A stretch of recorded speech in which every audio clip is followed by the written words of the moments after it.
Hello and welcome to the second video in this series of videos, which is teaching you Unit 1 of AS Edexcel Government and Politics. Today we will be looking at the introduction to political participation. Now, as half of this unit, obviously political participation is quite important. So let's start by actually defining what political participation is. Well, I've defined political participation as the actions of citizens which contribute to their political system. Now, this can range from simply discussion and voting in elections themselves to standing for public office and taking active roles in pressure groups. Don't worry about that last sentence just yet, because there's some examples of what political participation is, and we'll look at that on some later slides in more detail. So, encouraging political participation. Well, there's really arguments from the left and the right here in recent years. Political participation is important. And it's important because by having an active populace in politics, we prevent tyrannical authoritarian leaders emerging. It's that sort of idea: if everyone stays silent, then bad things happen because no one's speaking out about it. So we've got the first sort of philosophy here, and that's David Cameron's Big Society, and it suggested that traditional state functions should be replaced by local efforts. So free schools are run by local charity groups, and that's certainly a big part of political participation. You know, he suggested this quite new idea and philosophy of big society. So that's worth mentioning if you get a chance to in the exam. And then from the left we have active citizenship.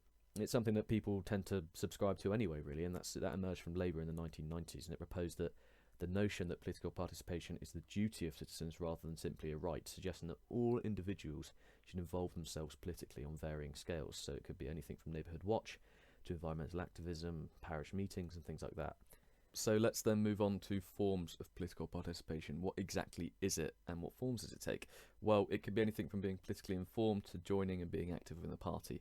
I'm not going to read them all out because you can obviously see it on screen. I would suggest probably making a mind map. I find that works best to learn all of these. If you're not going to learn all of them, at least learn a few of them. Really, really great thing to know just off the top of your head for the exam. So now that we've defined it and we know the forms it takes, let's look at measuring political participation. Well, the most obvious way to measure it is to look at actual turnout in general elections. It's lower than it was in the 20th century, but it has been increasing since 2001. We saw quite a low of 59.4% in 2001, but it has increased slowly and steadily to 66.1% in 2015's general election, and the EU referendum actually saw a very high turnout of 72.2%. That is quite a considerable increase on general elections.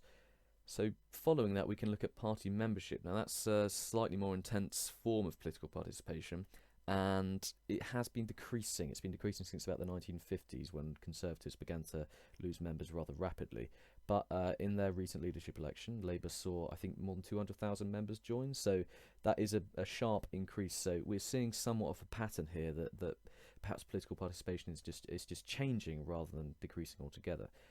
So partisan de-alignment is a bit of a fancy term for something that doesn't really mean something that complicated at all. Partisan de-alignment simply means that people are associating less with political parties. There's less people that identify as a Conservative or a Labour voter, or people just have their opinions. They don't necessarily align with a specific political party. But we can argue that is a sign that political participation is decreasing. But then we can also say that, well, perhaps people are finding representation from pressure groups instead. Someone who perhaps may have associated with Labour in the past, that maybe they associate with just a multitude of pressure groups now instead. So as you can see, it's sort of a mixed bag of measuring political participation. There's three key things you've got to remember, but each of them sort of have their points and counterpoints in saying whether or not it's increasing or decreasing. Okay, so let's look at some methods of increasing political participation. Well, we could have compulsory voting in the United Kingdom. Australia already has this. If you are a citizen of Australia, you have to vote. There's no choice. If we were to install that here, turnout would increase to practically 100%. You could reduce the voting age. The Scottish independence referendum in 2014, this has already happened. 16 and 17-year-olds were given the vote in that referendum. You could also introduce a method of online voting, because by decreasing the amount of effort it takes to vote, the more people will theoretically vote. And with political education, this is somewhat of a controversial point.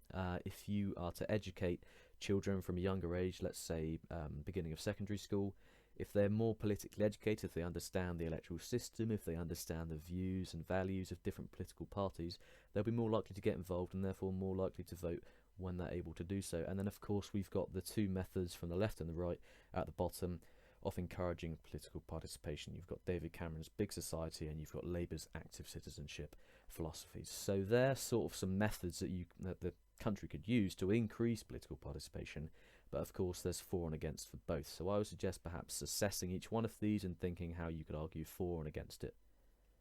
So that about concludes this video on an introduction to political participation. That should give you quite a broad knowledge of what exactly political participation is.